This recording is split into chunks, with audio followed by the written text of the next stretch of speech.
హల్లెలూయా. మన ప్రభువును రక్షకుడైన యేసుక్రీస్తు నామములో చేరువచ్చిన సహోదరి సహోదరులకు, ఈ ప్రాంత వాస్తవ్యులు, అలాగే ఆయా ప్రాంతాల నుంచి వచ్చినటువంటి దైవ సేవకులకు, విశ్వాసులందరికీ కూడా ఈ మవ్వ సభల తరపున ప్రత్యేకమైన వందనాలు తెలియజేస్తూ ఉన్నాను. మరి ఈరోజు మీ మధ్య నిలబడి దేవుని వాక్యాన్ని అందించే భాగ్యాన్ని దేవుడు నాకు దయచేసినందుకు దేవదేవునికి మహిమ, ఘనత, ప్రభావాలు ఆరోపిస్తూ ఉన్నాను. అలాగే ఈ సభల్లో వాక్య పరిచర్య చేయటానికి నన్ను ఆహ్వానించినటువంటి దైవజనులు, మరి ఈ ప్రాంతంలో ఇంత గొప్ప పరిచర్య చేస్తూ మిషనరీ ఉద్యమాన్ని తీసుకురావాలని తపన కలిగిన రెవరెండ్ పరిశుద్ధరాజు గారికి ప్రత్యేకమైన వందనాలు తెలియజేస్తూ ఉన్నాను. ఇది మొట్టమొదటిసారి ఇక్కడికి రావటం, పరిశుద్ధరాజు అయ్య గారిని గురించి కూడా వినటం కొద్ది నెలల క్రితమే నాకు జరిగింది. మా తమ్ముడు పాస్టర్ భాస్కర్ గారు వారి గురించి చాలా మంచి విషయాలు చెప్పడం జరిగింది. అవి విన్నప్పుడు నాకు ఈ మవ్వ గ్రామంలో ఇంత పెద్ద సంఘం ఉందా, ఇంత పెద్ద పరిచర్య జరుగుతుందని సందేహం కలిగింది. ఎందుకంటే నేను ఈ ప్రాంత వాస్తవ్యుడిని కనుక ఈ ప్రాంతాలు సైకిళ్ళ మీద కాలినడకను కూడా నేను తిరిగినటువంటి దినాలు ఉన్నాయి. మరి ఇక్కడికి వచ్చి చూసిన తర్వాత ఈ దేవుని గొప్ప కార్యాలను బట్టి దేవదేవుణ్ణి మహింపరుస్తూ ఉన్నాం. హల్లెలూయా, హల్లెలూయా, హల్లెలూయా. ఇది మన ప్రాంతానికి దీవెన. దేవుడు ఎప్పుడు కూడా గొప్ప నాయకుల్ని 4 గోడల మధ్య సిద్ధపరుస్తాడు, బహిరంగంగా సిద్ధపరచడు. దేవుని పని ఎప్పుడు అలాగే ఉంటుంది. అలాగే మనం అనుకోని ప్రాంతాల నుంచి గొప్ప నాయకులను లేపుతాడు. ఒకసారి ఒక విలేకరి ఒక ప్రాంతానికి వెళ్ళి రచ్చబండ దగ్గర కూర్చున్న పెద్దలను చూసి, మీ గ్రామంలో ఎవరైనా గొప్ప నాయకులు పుట్టారా అని అడిగాడంట. ఒక పెద్ద ఆయన లేచి అన్నాడంట, మా గ్రామంలో గొప్ప నాయకులు ఎవరు పుట్టలేదండి, అందరూ పిల్లలే పుట్టారు అన్నాడంట. పుట్టింది పిల్లలే, తర్వాత గొప్ప నాయకులు అయ్యారు. నజరేతు యోదయాలో లేదు, గలిలయలో ఎక్కడో ఉన్నటువంటి చిన్న కుగ్రామం, ఎవరు పట్టించుకోరు. అక్కడి నుంచి ఏ మంచి రాదు, అదేం గ్రామం, అసలు అది గ్రామమేనా అన్నట్టుగా ఉంటే యేసు నజరేయుడని పిలువబడ్డాడు. హల్లెలూయా. ఆ గ్రామం పేరు ఆయనకి ఆపాదించారు. ఎందుకంటే వాళ్ళ అమ్మగారు ఎక్కడి నుంచి వచ్చారు, నజరేతు నుంచి, యోదయ నుంచి రాలా, గలిలయ ఆ ప్రాంతంలో ఉన్న చిన్న కుగ్రామంలో దేవుడు అక్కడ లేపాడు. ఆ మరియను కూడా ఎవరిని గర్భం నుంచి తీసుకొచ్చాడంటే దావీదు కుమారుడైన నాతాను అనేటువంటి ఒక సామాన్యుని గర్భంలో నుంచి పట్టుకొచ్చాడు. సొలొమోను గర్భం నుంచి ఇంకొక ఆయన పట్టుకొచ్చాడు. సొలొమోన్ ఏమో రాజు, కానీ మరియ గర్భం, మరి వచ్చినటువంటి మార్గం చూస్తే సామాన్యులు ఎవరు పట్టించుకుంటారు, కానీ దేవుడు పట్టించుకుంటాడు. హల్లెలూయా. మరి ప్రాంత వాసులకి దేవుని యొక్క వాక్యాన్ని అందించడానికి మరి దేవుడు ఏర్పాటు చేసుకున్న దైవజనులు రెవరెండ్ పరిశుద్ధరాజు అయ్య గారిని బట్టి దేవుడిని స్తుతిస్తున్నాను. వారికి ఇచ్చిన ఈ పరిచర్యలను బట్టి ముఖ్యంగా వారు నాతో చెప్పిన మాట ఏమంటే, సువార్త ఉద్యమం అంటే ఒక విధంగా మిషనరీ ఉద్యమం రావాలి. మన ప్రాంతాల నుంచి వేరే ప్రాంతాలకి సేవకులు వెళ్ళాలి, మిషనరీస్ వెళ్ళాలి. ఒకప్పుడు అమెరికా నుంచి, లండన్ నుంచి, కెనడా, ఇప్పుడు కెనడా బ్యాప్టిస్ట్ మిషన్స్ అని మన సిబిఎం చర్చెస్ అంటాం కదా, మన చర్చలు, ఆ చర్చలు ఇక్కడ ఉన్నాయి ఎక్కువగా. లూథరన్ మిషన్, వీళ్ళందరూ ఎక్కడి నుంచి వచ్చారంటే ఇంగ్లాండు, అలాగే లండన్ మిషన్, లండన్ నుంచి, అమెరికా నుంచి, కెనడా నుంచి, పాశ్చాత్య దేశాల నుంచి అక్కడికి వచ్చారు. అయితే దేవుడు ఇప్పుడు భారతదేశాన్ని ఆశీర్వదించాడు. శ్రమలు చూడొద్దు, అవి చూసి భయపడొద్దు. వాట్సాప్లో వచ్చేవని కొన్ని ఫేక్ ఉన్నాయి. ఒకవేళ వచ్చినా అవేవో అక్కడక్కడ దొరికినటువంటి పట్టుకుని చూపిస్తున్నారే కానీ మన దేవుడు గొప్ప దేవుడు. ఆయన అద్భుతాలు చేయగలిగినటువంటి వాడు. సాతాను యొక్క రాజ్యాన్ని కూల్చి తన సంఘాన్ని స్థాపించగలవాడే మన ప్రభువైన యేసు. హల్లెలూయా. కనుక ఈ వాట్సాప్లో వచ్చేటువంటి యూట్యూబ్లో వచ్చేవాటిని చూడొద్దు. ఒకసారి నా ఫ్రెండు పాస్టర్ గారు ఒక మాట ఏమన్నారంటే, ఎందుకు సార్ ఇవన్నీ వాళ్ళని కొడుతున్నారు వీళ్ళని కొడుతున్నారని వాట్సాప్లో పెట్టి సాతానుని గణపరుస్తున్నారు. అవును కదా, అది పెట్టినప్పుడు నువ్వు ఎవరిని గణపరుస్తున్నావు? సాతానుని గణపరుస్తున్నావు. వాళ్ళకి భయపడేటట్టుగా వాడు చేస్తున్నాడు. వాడు మొట్టమొదటి నీ జీవితంలో చేసే పని ఏంటంటే నీకు భయాన్ని పుట్టించడం.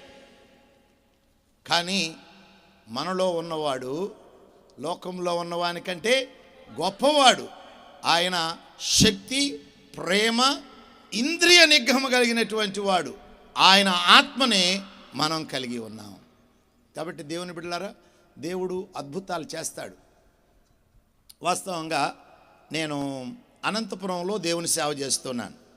కానీ అనంతపురం వాసిని కాదు. నాకు రాయలసీమ అంటే చాలా ప్రేమ. దానికి ఒక కారణం ఉంది. నేను రాయలసీమ అనేది తెలుసు కదా, 4 జిల్లాలు: అనంతపురం, కర్నూలు, కడప, చిత్తూరు జిల్లాలు. కానీ నేను కృష్ణా జిల్లా వాసిని. ఇంకొక మాటలో చెప్పాలంటే దివిసీమ వాసిని. మా ఊరు నాగాయలంక అవతల పెదపాలెం. మరి అక్కడ పుట్టి రాజాగారి స్కూల్లో చదువుకుని ఇంటర్మీడియట్ వరకు భారత్ బైబిల్ కాలేజ్ అనే హైదరాబాద్లో బైబిల్ ట్రైనింగ్కి వెళ్ళాను. ఆ బైబిల్ ట్రైనింగ్కి వెళ్ళినప్పుడు మా బైబిల్ కాలేజీ పెద్ద అడవిలో ఉండేది. కానీ నాకు మాత్రం అది పరలోకంలాగా ఉంది ఫస్ట్ టైం అక్కడికి వెళ్ళేసరికి. అంటే పరిస్థితి ఎలా ఉందో చూడండి. అలాంటి చిన్న గ్రామం నుంచి ఆ బైబిల్ కాలేజీకి వెళ్ళినప్పుడు నాకు ఇంగ్లీష్లో ఒకే ఒక మాట వచ్చు. వాట్ ఈజ్ యువర్ నేమ్ అంటే my name is Timothy Rao. అంతవరకే చెప్పగలను.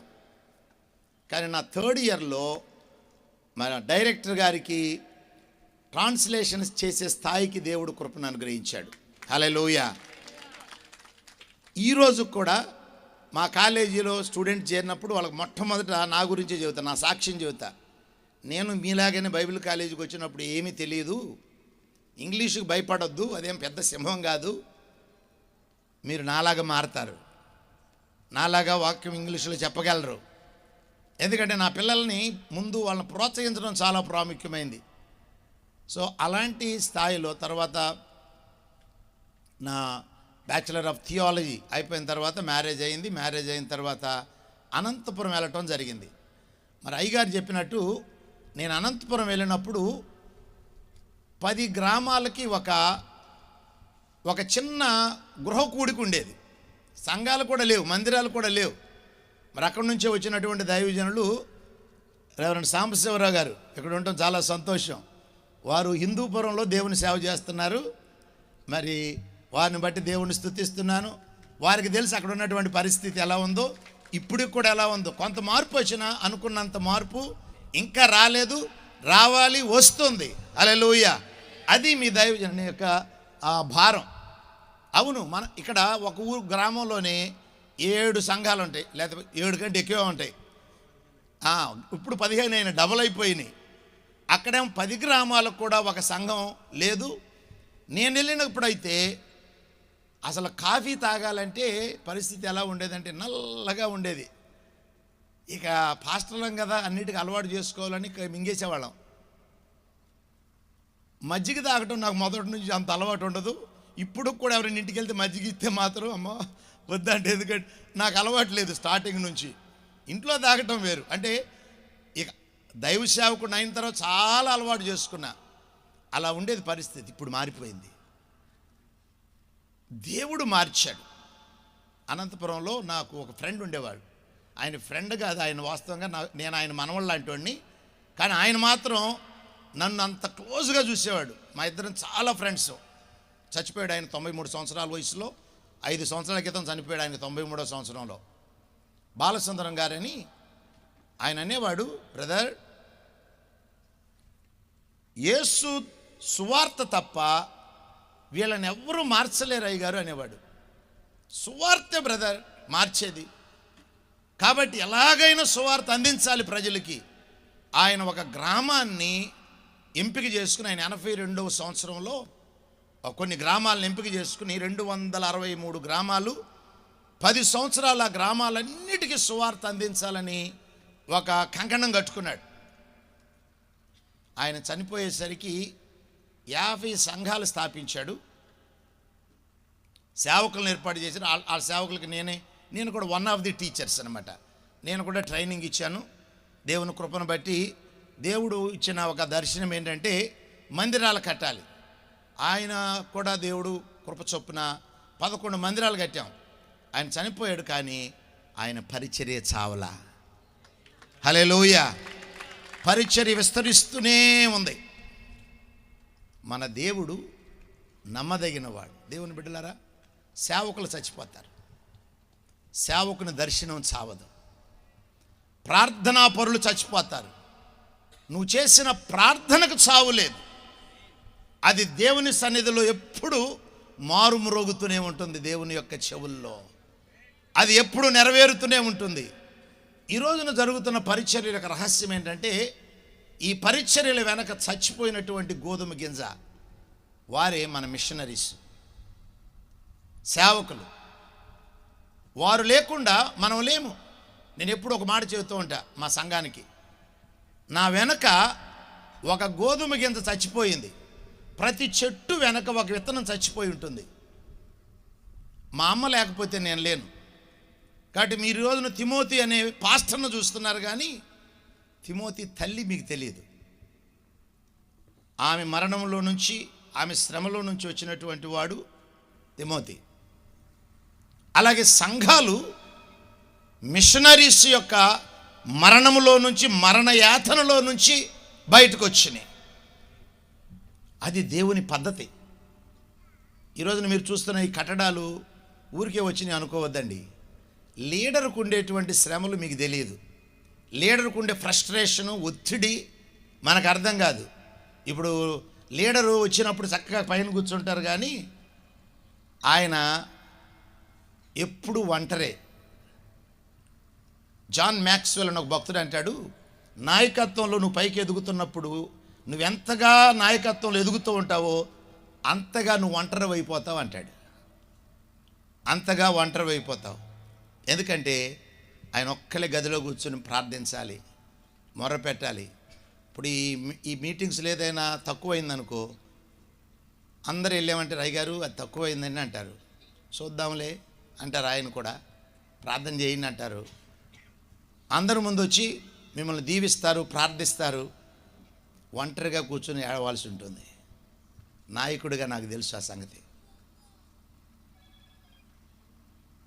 మరణ యాతనలో నుంచి బయటకు వచ్చేదే జీవం. క్రైస్తవులకి శ్రమలు ఎందుకు? శ్రమల వెనక రహస్యం ఏంటంటే, జీవము పునరుత్థానంగా మారాలంటే దాని మీద మరణము దాడి చేయాలి. మరణము దాడి చేయకోకుండా విత్తనంలో ఉన్నటువంటి జీవము పునరుత్థానంగా మారదు. అదే ప్రభు చెబుతాడు, గోధుమ గింజ భూమిలో పడి చావకుండిన ఎడల అది ఒంటిగానే ఉండును. ఒంటిగానే అంటే అది అలాగే ఉంటుంది, అదేమి పాడైపోదు. పురుగు పట్టిద్ది కదా అనొచ్చు మీరు. పురుగు పట్టకుండా జాగ్రత్తగా పెట్టారు అనుకుందాం, ఎంతకాలమైన అలాగే ఉంటుంది, 10 సంవత్సరాలైనా అలాగే ఉంటుంది. కారణం ఏంటంటే దాని మీద మరణము దాడి చేయలే. ఇంకా మరణము కానీ దాడి చేసిందా, దానిలో ఉన్న జీవము విజృంభిస్తుంది, అది మహిమపరచబడుతుంది, పునరుత్థానంగా మారుతుంది. దానిలో నుంచి మొక్క బయటకు వస్తుంది, ఆ మొక్కలో నుంచి ఫలాలు బయటకు వస్తాయి. అది రహస్యం. అందుకే క్రైస్తవ జీవితానికి దేవుడు శ్రమలు ఎందుకు అనుమతిస్తాడంటే, మీలో దాగి ఉన్న జీవాన్ని బయటికి తీయటానికి. హల్లెలూయా. కాబట్టి దేవుని బిడ్డలారా, ఏ పరిచర్య ఇట్టే రాదు. దైవజనులు కూడా గుర్తుంచుకోవాల్సింది, నేను పాస్టర్ని, నేను నా పరిచర్య ఒక్క అమ్మాయితో ప్రారంభమైంది. నా ఫస్ట్ ఆరాధన ఆ ఊర్లో అప్పటికి ఒక అమ్మాయి ప్రభువుని నమ్ముకుంది. మేము 1989 సంవత్సరం అక్టోబర్ 4వ తారీఖున అనంతపురం వెళ్ళాం. ఆ నెక్స్ట్ సండేనే వెళ్ళాము. మా పాస్టర్ గారు మా అత్తమ్మ గారు ఇల్లు సర్దుతున్నారు, నేను సువార్తకి వెళ్ళిపోయా. కొన్నిసార్లు పిచ్చి పట్టినట్టు ఉంటుంది అనమాట చూసేవాళ్ళకి. మా పాస్టర్ ఇప్పుడే ఎందుకు వెళ్ళేది అంది, వెళ్ళాలనిపిస్తుంది, వచ్చాను కదా అనంతపురం. ప్రతి ఇంటికి కరపత్రికలు ఇచ్చాం. నేను తొక్కని గడప ఉండదండి అనంతపురంలో. ఇప్పుడు విశ్వాసులు అడిగిన పాపం వెళ్ళటానికి కుదరదు. అప్పుడైతే ప్రతి గడప కరపత్రిక ఇవ్వటం, కొన్నిసార్లు చించేసేవాళ్ళు, ఇసిరేసేవాళ్ళు. ఆ శ్రమలో నుంచే సంఘాలు బయటకు వచ్చినాయి. దేవుడు ఎప్పుడు శ్రమల ద్వారానే తన జీవానికి మహిమనిస్తాడు. యేసయ్య కూడా మహింపరచబడ్డాడు ఎప్పుడు? చచ్చిపోయిన తర్వాత. ఈ రోజున సంఘాలు ఎలా ఏర్పడుతున్నాయి? ఆయన మరణంలో నుండి సంఘం వచ్చింది. కాబట్టి దేవుని బిడ్డలారా, శ్రమలు వచ్చినప్పుడు, ఇబ్బందులు వచ్చినప్పుడు దిగులు పడద్దు, పారిపోవద్దు, చింతపడద్దు. దేవుడు మిమ్మలను దీవిస్తాడు. సేవకులను కూడా దేవుడు వాడుకుంటాడు. దేవుని వాక్యం విందాం. ఈరోజు ఒక ప్రత్యేకమైన వర్తమానం చెప్పాలని ఆ తలంపు పరిశుద్ధాత్మ దేవుడు నాకు అనుగ్రహించాడు. నాకు ఉదయకాలం వర్తమానం ఉంది అన్నప్పుడు నా మనసులోకి వచ్చిన ఆలోచన ఏంటంటే, ఉదయకాలం అంటే ఖచ్చితంగా యేసయ్యను నమ్ముకున్న వాళ్ళే వస్తారు. సాయంకాలం గాస్పల్ మీటింగ్ లాగా ఉండొచ్చు అనేది అనుకున్నా. బహుశా అలాగే అయి ఉండొచ్చు, ఎందుకంటే పెండాలు కూడా చిన్నగా వేశారంటే వీళ్ళందరూ విశ్వాసులు అయి ఉంటారు. ఇక సాయంకాలం ఇంకా కుర్చీలు చూస్తుంటే చాలామంది వస్తారనిపిస్తుంది. కాబట్టి అప్పుడు ప్రభుని ఎరగనటువంటి వారు కూడా వస్తారు. ఒక నెల క్రితం దేవుడు నా మనసులోకి తీసుకొచ్చిన ఒక ఆలోచన అనటం కాదు, ఒక తపన ఏంటంటే, దేవుని సేవకులు ఎందుకు ఆశీర్వదించబట్టలేదు, సంఘము ఎందుకు ఆశీర్వదించబడట్లేదని ఆలోచిస్తూ ప్రార్థన చేస్తూ ఉన్నప్పుడు పరిశుద్ధాత్మ దేవుడు ఈ వచనాన్ని నా మనసులోనికి తీసుకొచ్చాడు. ఇందాక అయ్యగారు చెప్పారు కదా, అసెంబ్లీస్ ఆఫ్ గాడ్ ప్రపంచంలో త్వరితగతిని అభివృద్ధి చెందుతున్నటువంటి సంఘం.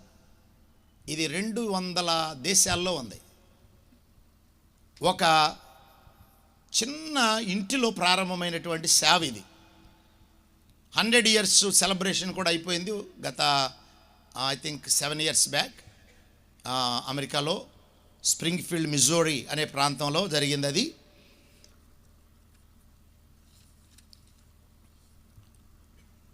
ఇప్పటికి అసెంబ్లీస్ ఆఫ్ గాడ్ సంఘాలు ఇంకా త్వరితగతిని ఎందుకు అభివృద్ధి చెందుతున్నాయి అంటే, అసెంబ్లీస్ ఆఫ్ గాడ్ సంఘాలు అందరికీ సహకరించేటువంటి సంఘాలు. ఇన్ని వేల సంఘాలు ఉన్నాయి, కానీ ప్రతి సంఘము అటానమస్ అంటే స్వయం పోషక సంఘం, స్వయం పరిపాలన సంఘం, అలాగే సెల్ఫ్ గవర్నింగ్, సెల్ఫ్ ప్రాపగేటింగ్, సుపచార సంఘం. అంటే ఏ సంఘానికి ఆ సంఘం డెవలప్ చేసుకోవాలి. అయితే సహకారం ఉంటుంది. మరి నేను అనంతపురం వెళ్ళినప్పుడు నేను ఒక సేవకుడికి వెళ్ళాను.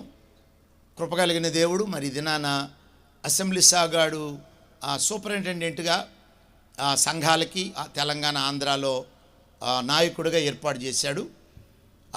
అనేక సంఘాలు ఆంధ్ర తెలంగాణలో ఉన్నాయి. సేవకులు జనరల్గా నాయకుడికి ఫోన్ చేస్తూ ఉంటారు, అయ్యా మాకు కొంచెం సహాయం చేయండి అని. ఇదే పరిస్థితి అయ్యగారికి కూడా ఉండొచ్చు ఖచ్చితంగా, మిగిలినటువంటి సేవకులకు కూడా ఉంటుంది. మనకి ఏదన్నా పాస్టర్లు ఉన్నారండి మన కింద, ఖచ్చితంగా ఏదన్నా చూడండి అయ్యా అంటారు. తప్పు కాదు, మనం కూడా అలాంటి స్థితిలో నుంచి వచ్చాం. కానీ నా సేవకులకు ఎప్పుడు ఒక మాట చెబుతూ ఉంటా, పుచ్చుకునేవాడు ఇచ్చేవానికి లోకువా.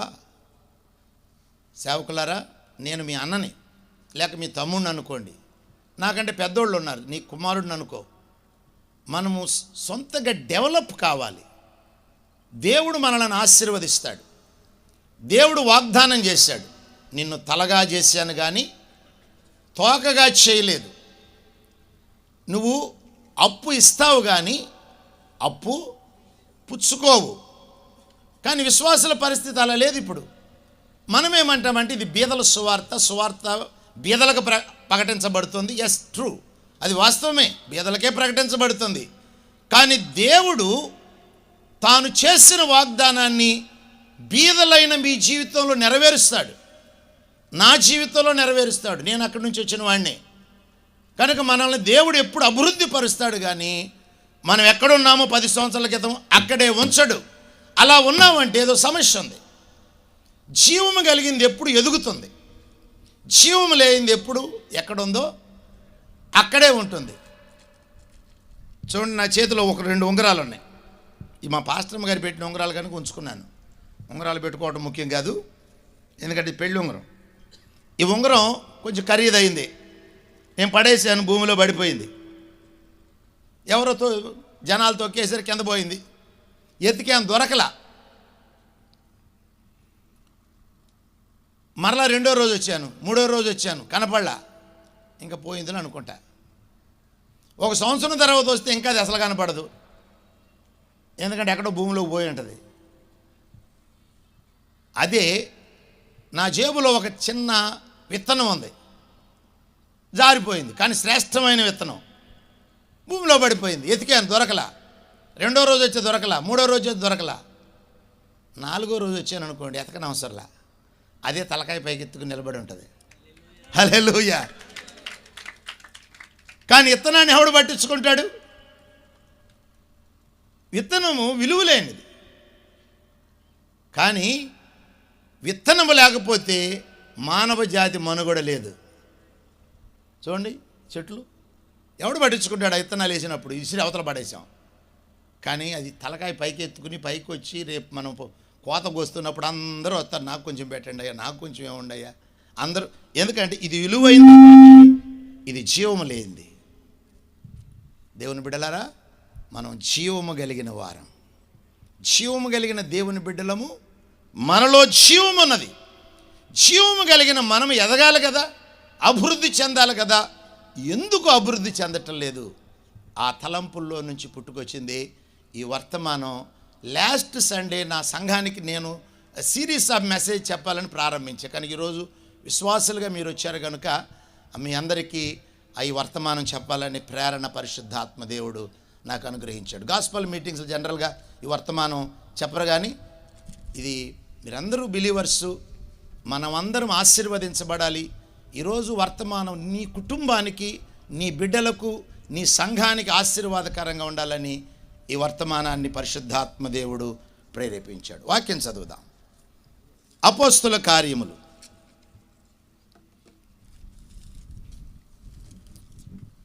20వ అధ్యాయము.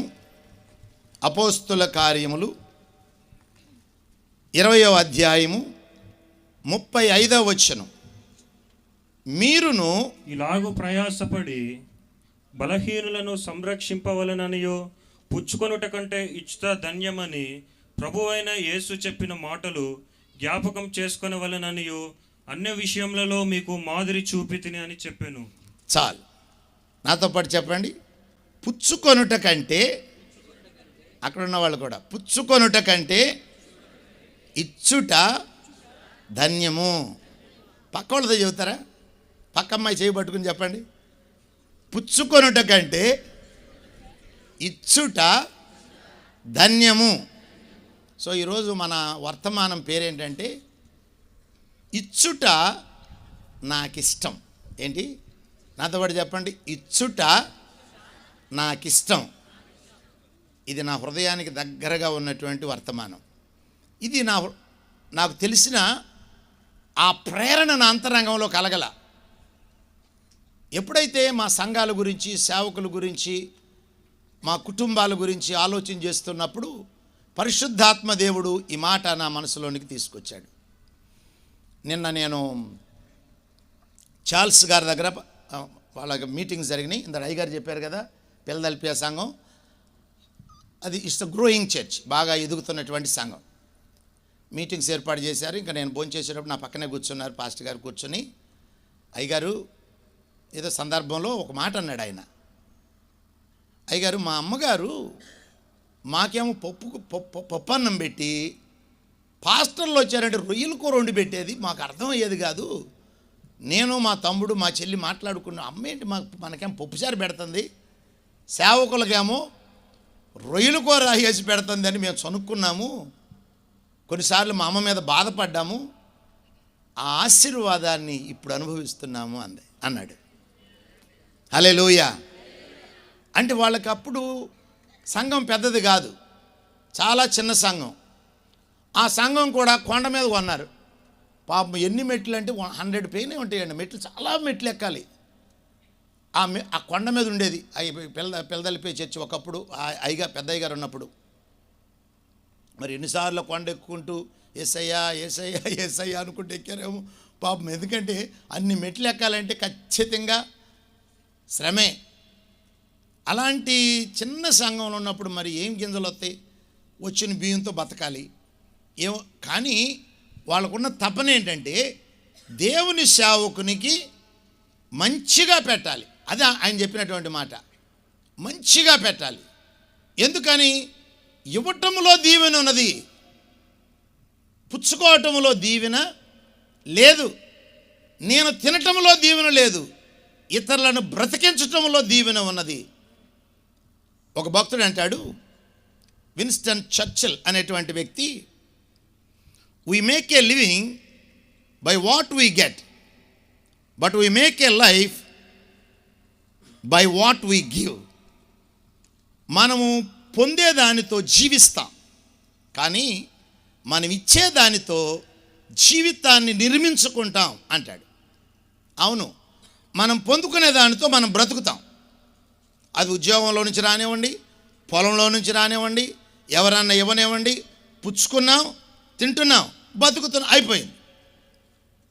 నువ్వెవరికి ఏమి ఇవ్వనప్పుడు నువ్వు జీవితాన్ని నిర్మించుకోలేవు అంటాడు. మదర్ తెరిస్సా, ఆమె పేరు మదర్ కాదు, ఆమె పేరు తెరిస్సా. యుగోస్లావియా స్త్రీ, పొట్టి ఆమె కోల్కతా వీధుల్లో భిక్షాటన చేసి ఈ ముసలివారికి ఇక రేపో మాపో చచ్చిపోతారన్నటువంటి వారిని పరామర్శించినటువంటి మహా దైవ సేవకురాలు అనాలి. ఆమెకి మదర్, తల్లి అని పేరు పెట్టింది భారతదేశం. ఆమె పెట్టుకోవాల పేరు.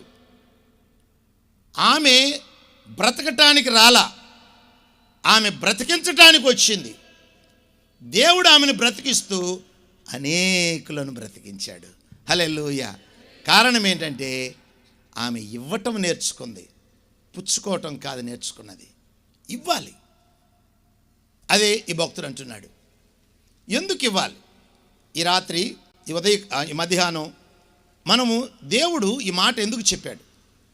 ఎంతమంది దీవించబడాలనుకుంటున్నారండి? నా సంఘం దీవించబడాలని నేను కోరుకుంటున్నా.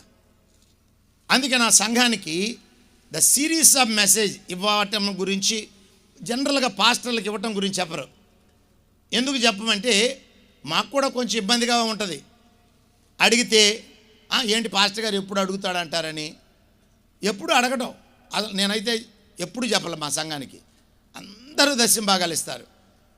ఇళ్లల్లో పనిచేసేవాళ్ళు, ఆఫీసర్సు, డాక్టర్సు, వాళ్ళు నేర్చుకున్నారు. బట్ స్టిల్ నా మనసులో కలిగిన ఆలోచన ఏంటంటే నా ప్రజలు నా సంఘానికి వస్తున్నప్పుడు దీవించబడాలి. వారు ఎలా దీవించబడతారు?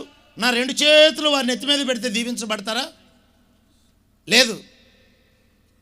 వారి చేతిలో ఉన్న విత్తనాన్ని విత్తితే దీవించబడతారు. హల్లెలూయా. దేవుడు ఎప్పుడు పంట ఇవ్వడు, గుర్తుంచుకోనండి. దేవుడు ఎప్పుడు పంట ఇవ్వడు. దేవుడు ఎవరికి ఇచ్చినా విత్తనాన్నే ఇస్తాడు. విత్తనాన్ని నువ్వు తింటావా?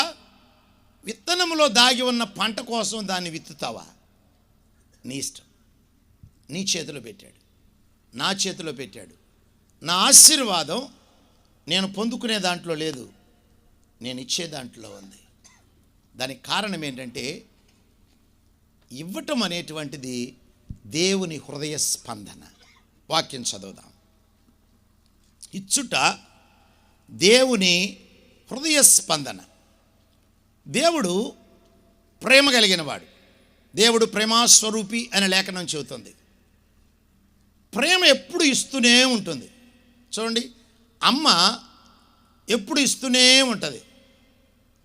కడుపులో బిడ్డ పడినది మొదలుకొని అమ్మ ఆ బిడ్డకి ఇస్తూనే ఉంటుంది. ఏమిస్తుంది? పాపం వాంతులు అవుతాయి 4 నెలల వరకే. ఆ కష్టాన్ని భరించడం అంటే అర్థం ఏంటో తెలుసా? ఆ కష్టాన్ని భరిస్తూ కడుపు ఏమి తీసి అవతల పడేయదు. లోపల వాడి అనుభూతి పొందుతూ ఉంటుంది, వాడికి ఇస్తూ ఉంటుంది. 9 నెలలు నొప్పులు, నడువు నొప్పి వస్తుంది పాపం. 6 నుంచో మరి 7 నుంచి స్టార్ట్ అయితే నాకైతే తెలియదు, నేను ఆడమ్మాయిని కాదు కదా. కొంతమంది అయితే కడుపు బాగా పెరిగిపోద్ది, వాడు లోపల పెరిగిపోతూ ఉంటాడు. వాడు 3.5 కేజీలు దాటాడంటే కష్టమే పాపం. ఈ బరువును భరించాలి. బరువును భరించడం అంటే ఏం చేస్తుంది?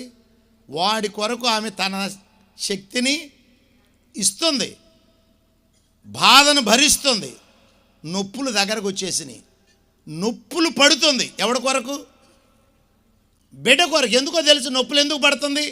వాడంటే ప్రేమ.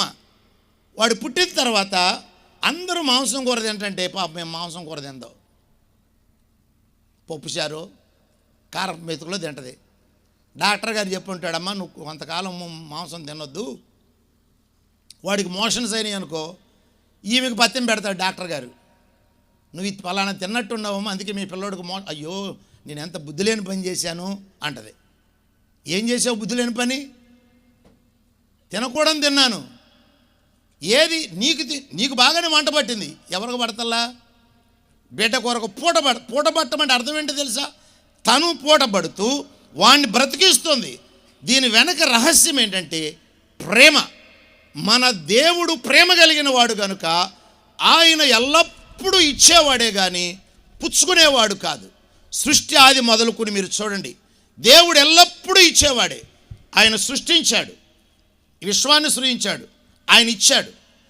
సృజించబడిన విశ్వాన్ని ఒకడు నాశనం చేశాడు, వాడు సాతానుడు.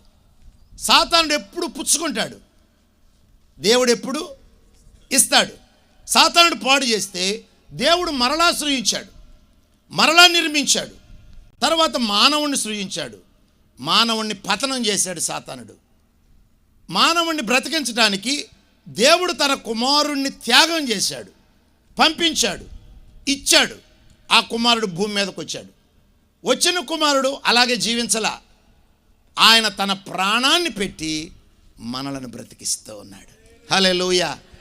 మన దేవుడు ఎక్కడ పుచ్చుకోవటం నేర్చుకున్నాడు? పుచ్చుకొనటం అనేది ఆయనకి తెలియదు. ఎందుకో తెలుసా? మన దేవునికి ఒక శక్తి ఉన్నది. ఆయన మృతులను సజీవులుగా చేయవాడు.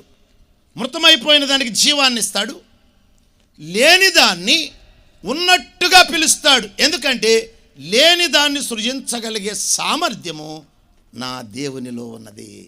హల్లెలూయా. అందుకే దేవుడు ఒక దర్శనానికి ఇచ్చాడంటే దాన్ని తప్పక నెరవేరుస్తాడు. ఒకవేళ ఏదైనా మృతమైపోయిందా ఆయన జీవాన్ని ఇవ్వగలడు.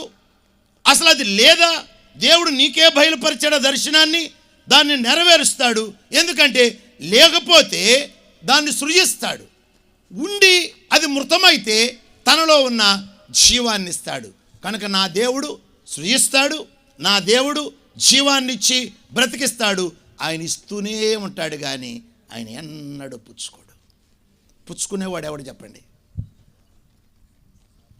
సాతానుడు, దొంగ, దోచుకునేవాడు. చూడండి, చక్కగా రైతు పంటలు వేసాడు ఇక్కడ. ఆయన ఎంత కష్టపడి ఆ పంట వేసి ఉంటాడు. రాత్రిపూట ఎవడో దొంగోడు వచ్చి అన్ని కోసుకుపోతాడు.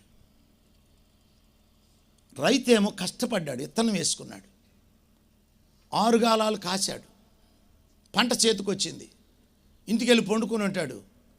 ఇంకా కోతకు వస్తాననుకోగాని తెల్లరోజు చూస్తే కొంత భూమిలో ఉన్న మొక్కలు ఉండవు. రాయలసీమ ప్రాంతంలో సేనాయి సీట్లనే వేస్తారు. సేనాయి అంటే ఈ బత్తాకాయలు. కొన్ని ఈ ముఠా కక్షలు ఎక్కువ అక్కడ. ఇప్పుడు దేవుడు మార్చాడు అనుకోండి, ఎకరాలు రాత్రిపూట నరికి పడేసినటువంటి పరిస్థితులు ఉన్నాయి. మొక్క పెట్టి అది పెరిగి పంట వస్తుంది అనగానే ఒకడు వచ్చి నరికేయటం, అదేమంటారు దాన్ని? సాతాను బుద్ధేనా? సాతాను బుద్ధి. వాడు వచ్చి పుచ్చుకున్నాడు. పుచ్చుకోవడం అంటే తీసుకుపోయాడు, దొంగిలించాడు, దోచుకున్నాడు, నాశనం చేశాడు. రైతేమో ఇత్తాడు. తల్లిదండ్రులు బిడ్డల్ని కని పెంచి పెద్ద చేస్తారు. ఎవడో ఒక స్నేహితుడు కోపం వచ్చి వాడిని చంపిపడేస్తాడు. వాడు నరహంతకుడు అంటాడు యోహాను. ఎవడాడు? వాడు అపవాది సంబంధి. ఎవడు? కయ్యను. కారణం ఏంటి? వీడు పుట్టినట్టే హేబేలు పుట్టాడు. వీడిని పెంచినట్టే తల్లిదండ్రులు హేబేల్ని పెంచారు. వీడు సాతాను సంబంధి గనుక వాడిని చంపేశాడు. వాడి నుంచి పుచ్చుకున్నాడు. ఏం పుచ్చుకున్నాడు? వాడి ప్రాణాన్ని పుచ్చుకున్నాడు. వాడి ప్రాణాన్ని తీసేశాడు. కానీ మన దేవుడు ప్రాణాన్ని ఇచ్చాడు. కనుక మన దేవుడు ఎవరండి? ఇచ్చేవాడు. పక్కలతో చెప్పండి, మన దేవుడు ఇచ్చేవాడు. కారణం ఏంటి? వాక్యం చదువుదాం. మత్తయి లూకాసు సువార్త వాక్యం చదువుదాం. లూకాసు సువార్త 6వ అధ్యాయము 36వ వచనం.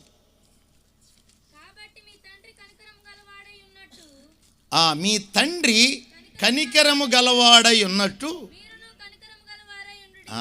మీరును కనికరము గలవారై యుండుడి.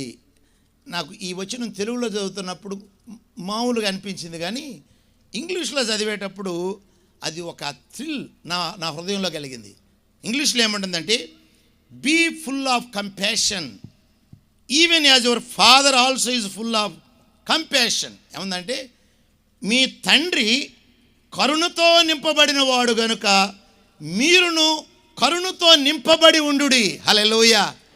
ఇప్పుడు నిండుగా ఉన్నటువంటి కొండని అలా కదిపామనుకో, జాగ్రత్త అది నిండుగా ఉందంటాం కదా.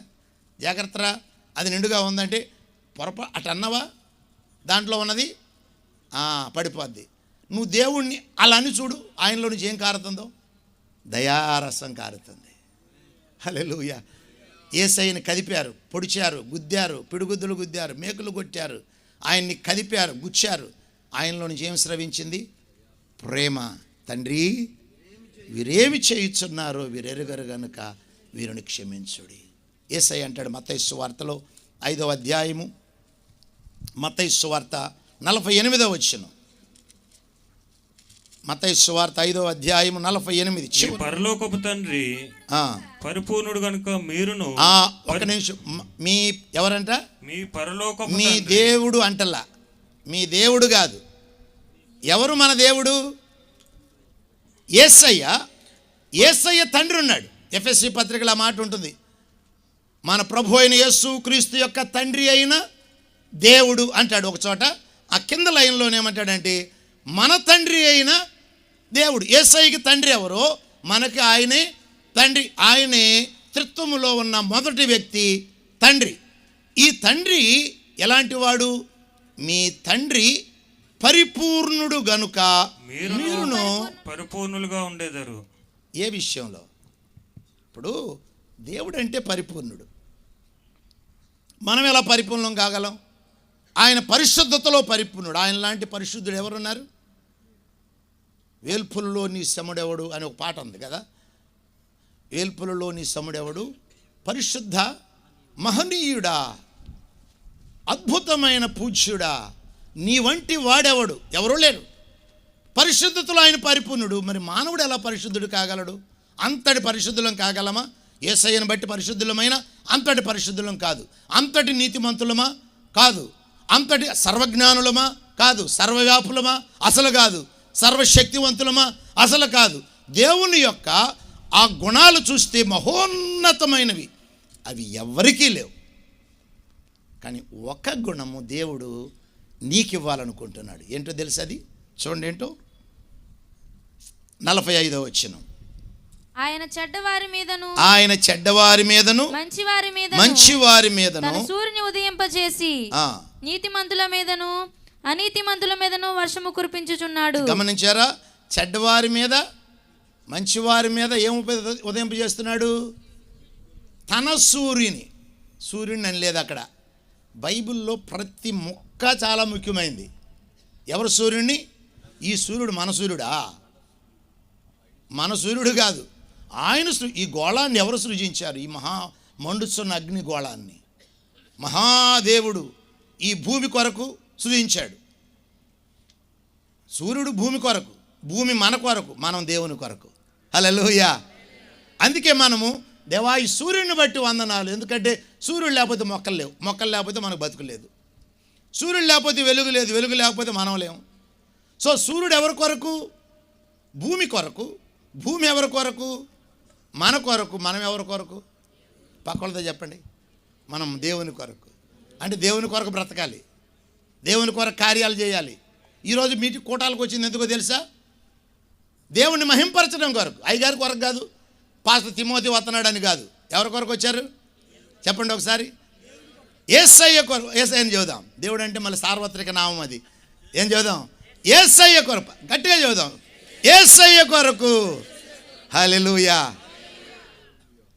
ఎందుకంటే మనం దేవుని, యేసయ్య ఈ మాట ఎక్కడ చెప్పాడంటే ప్రేమ విషయంలో చెప్పాడు. మీ తండ్రి ప్రేమించుటలో పరిపూర్ణుడు.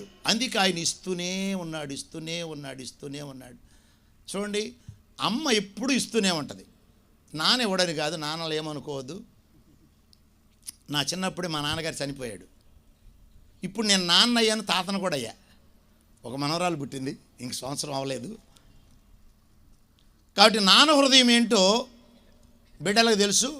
కానీ అమ్మ దగ్గరికి ఎక్కువ వెళ్తారు పిల్లలు కదా, ఇప్పటికీ అమ్మ దగ్గరికి వెళ్తారు. నాతో చెప్పరు మా కూతుర్లు.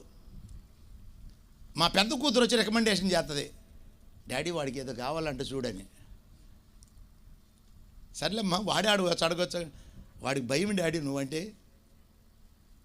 ఇక వాళ్ళ అమ్మగారు వచ్చి నెమ్మదిగా రికమెండేషన్ చేస్తుంది. ఆ ఇచ్చిన డబ్బులు ఏం చేశాడు అన్నాను అనుకో. ఎందుకంటే తండ్రి ఎప్పుడు లెక్కలు అడుగుతూ ఉంటాడు వాడి భవిష్యత్తును కోరి. అమ్మ ఎప్పుడు ఏమంటుంది? సరే జాగ్రత్తగా పెట్టుకోరు జేబులో. డబ్బులు ఇస్తుంది, ఆమె ఇస్తుంది, మళ్ళీ నాకు రికమెండేషన్ నాతో డబ్బులు ఇప్పించి జేబులో పెట్టింది. ఇదేం ప్రేమో? అది ప్రేమ కాబట్టి ఇంకా ఆ ప్రేమ ఇస్తానే ఉంటుంది.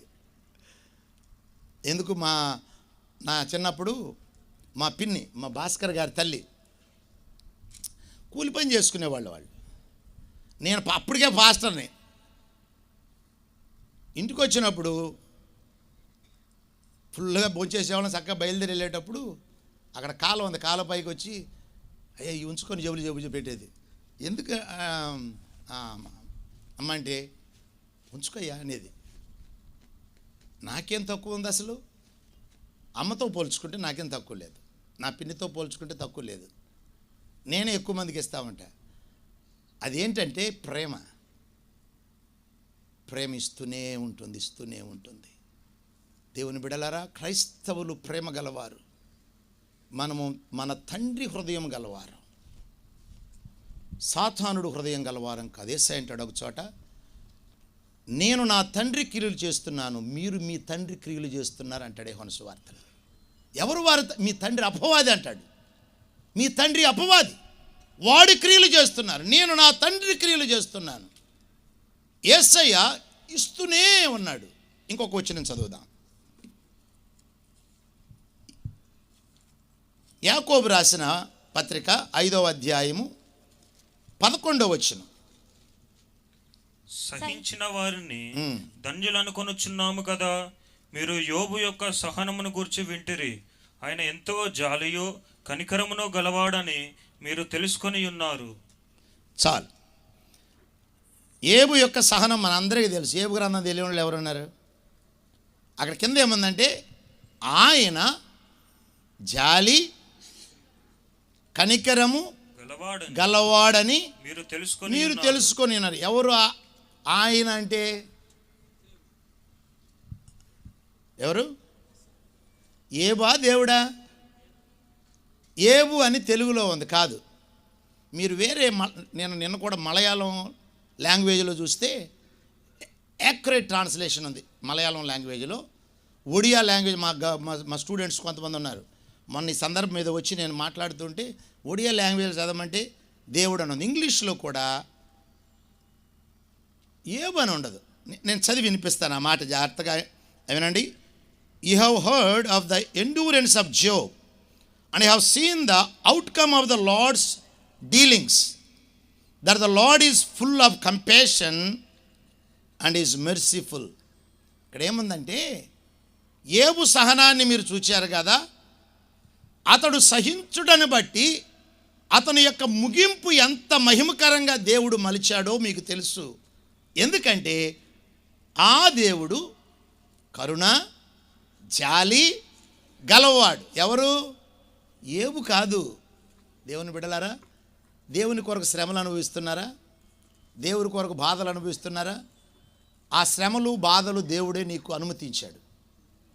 నీ ముగింపు మహిమకరంగా ఎందుకు మరుస్తాడంటే నిన్ను బాధ పెట్టి చూచి ఆనందించడు.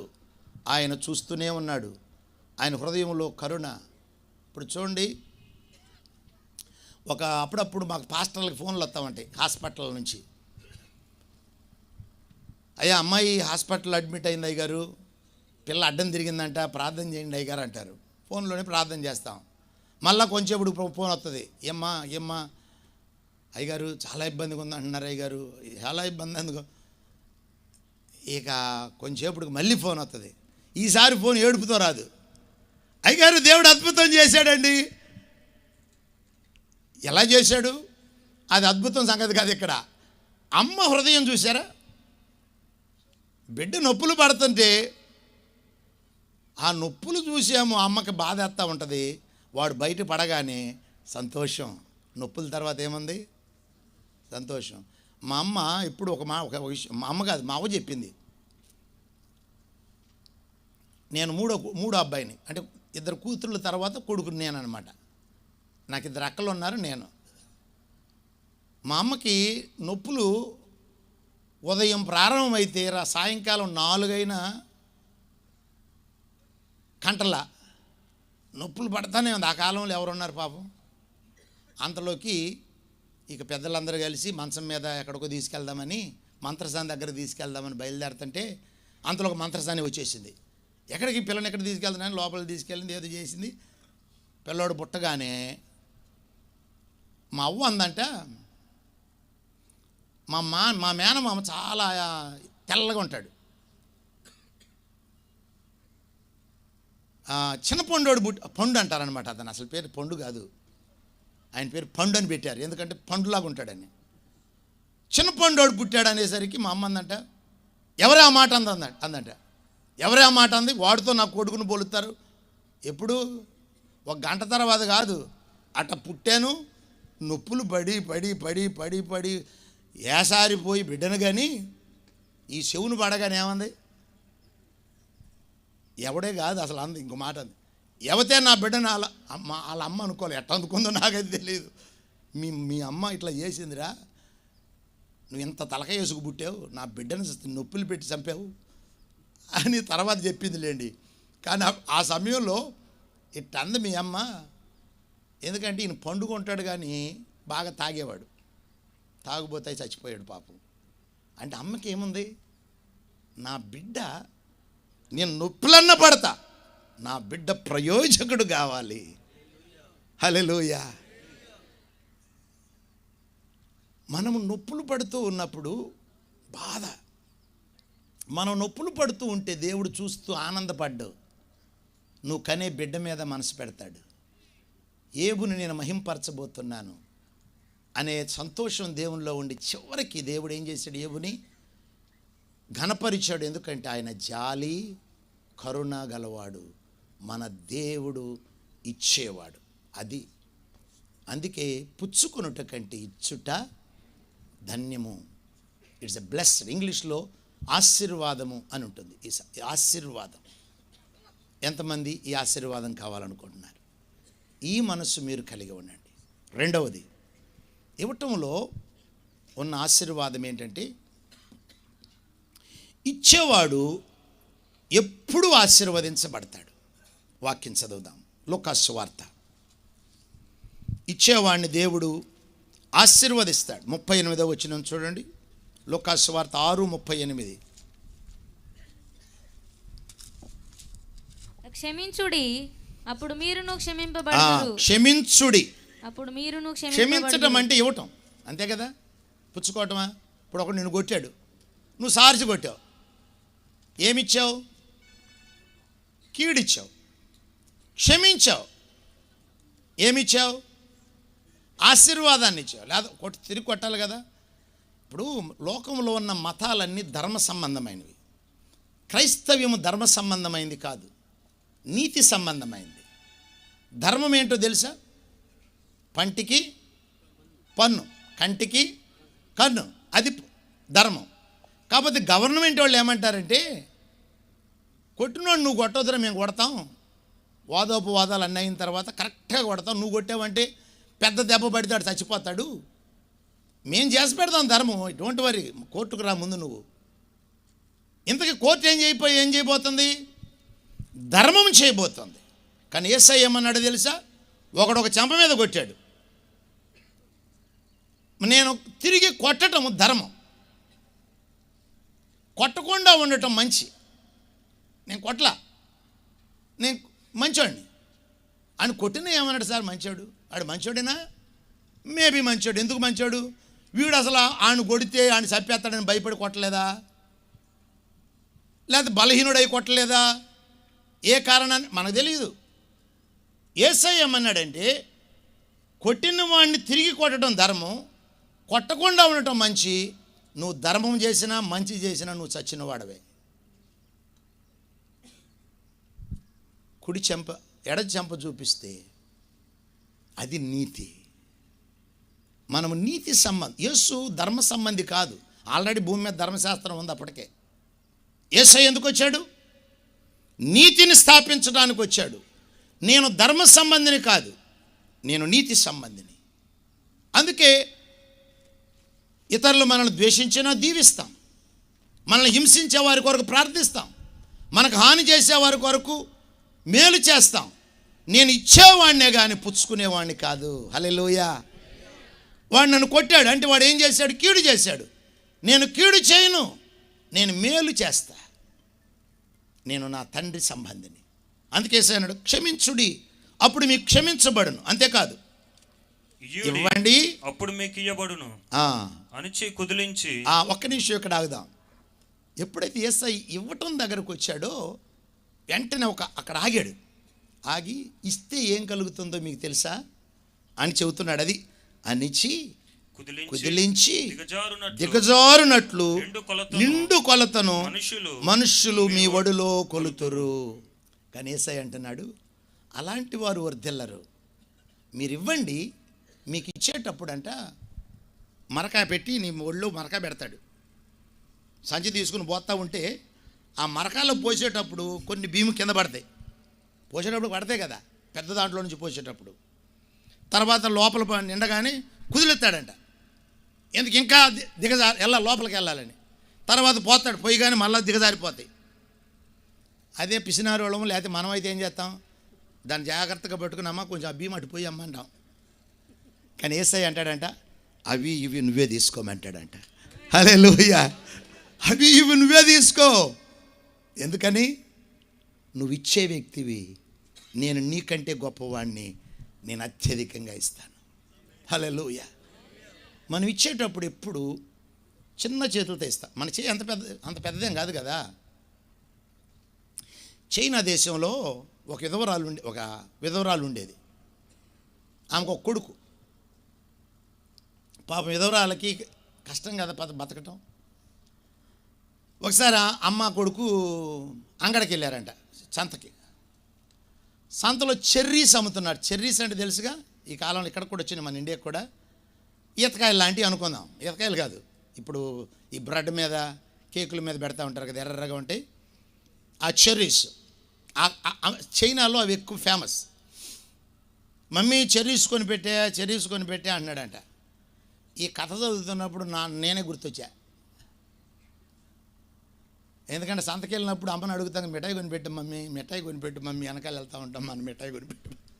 ఆమెకు అమ్ము కూలి పని చేసుకునే వాళ్ళకి మిఠాయిలు కొనే అంత సీన్ ఉంది అక్కడ? లేదు కదా. వీడేం చేస్తున్నాడు, మమ్మీ చెర్రీస్ కొనిపెట్టా, మరీ చెర్రీస్ కొనిపెట్టా అంటే ఈమె ఊరుకోరా అంటుంది. పాప మా అంగడోడు విన్నాడు, చెర్రీస్ కావాలా అన్నాడంట. తల్లు పెడియాడు, తీసుకోమన్నాడంట.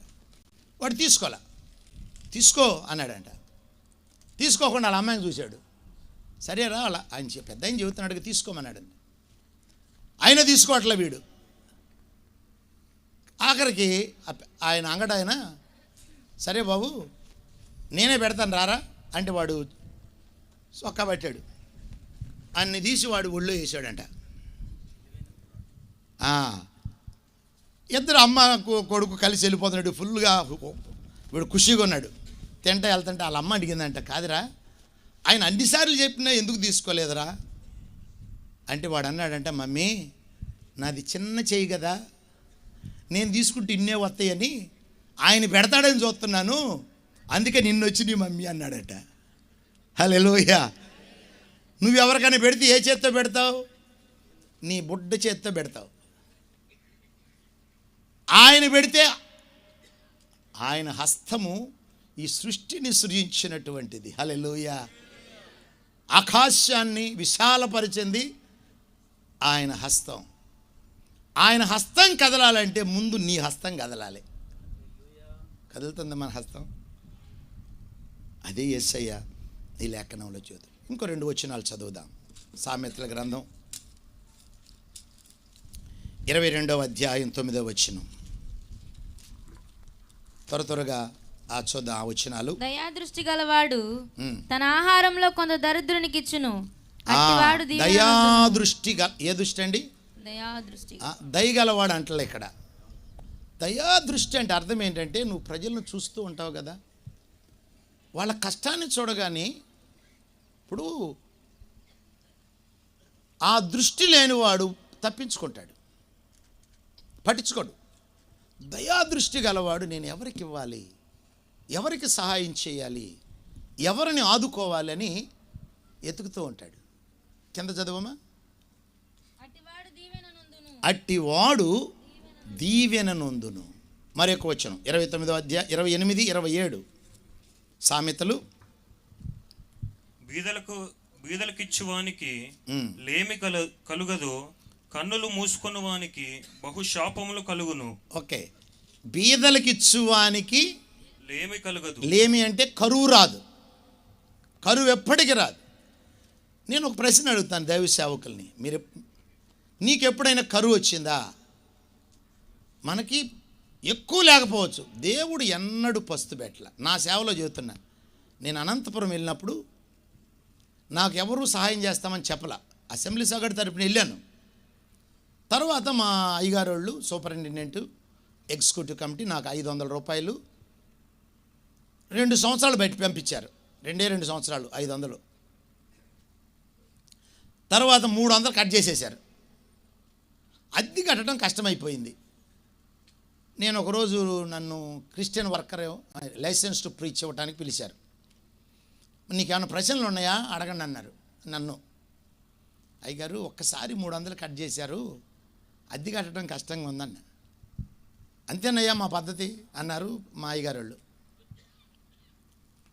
అన్న తర్వాత పక్కనున్న ఆయన అన్నాడు, ఇంకొక ఆయన ఉన్నారులేండి మా ప్రభుదాస్ అయ్య గారు అని, అప్పుడు ఆయన అసిస్టెంట్ సూపరింటెండెంట్ గారు. ఆయన అన్నారు, తిమోతి నువ్వు 10 భాగాలు ఇస్తున్నావా అన్నాడు. నమ్మకంగా ఇస్తున్నానండి అన్న. నేను ఇలాగే చెప్పా, అందుకే కట్ చేశామన్నాడు. ఇదేంటి సార్ నమ్మకంగా 10 భాగాలు ఇస్తే కట్ చేయడం ఏంటంటే, నువ్వు అందరికంటే ఎక్కువ ఇస్తున్నావు కాబట్టి నీకు ఎక్కువ వస్తుందని మాకు అర్థమయ్యింది, అందుకే కట్ చేసామన్నారు. అందుకే కట్ చేసాము అంతే. అదే ఫస్ట్ అదే లాస్ట్ ఒక వ్యక్తిని నా అవసరత కొరకు అడగటం. దేవుడు ఈరోజు వరకు ఏమీ కొదువు చేయలే. హల్లెలూయా. ఎందుకో తెలుసా? బీదలకు ఇచ్చువానికి లేమి కలుగదు. అయితే దయాదృష్టి లేనివాడు అంటే బీదలను చూసి తప్పుకునేవాడికి ఒక శాపం కాదు, అక్కడ శాపం అనందా అమ్మ, శాపములు కలుగును. ఎందుకంటే దేవుడు మన జీవితంలో బీదలను ఎందుకు పెట్టాడో తెలుసా? మనం వర్ధిల్లటానికి.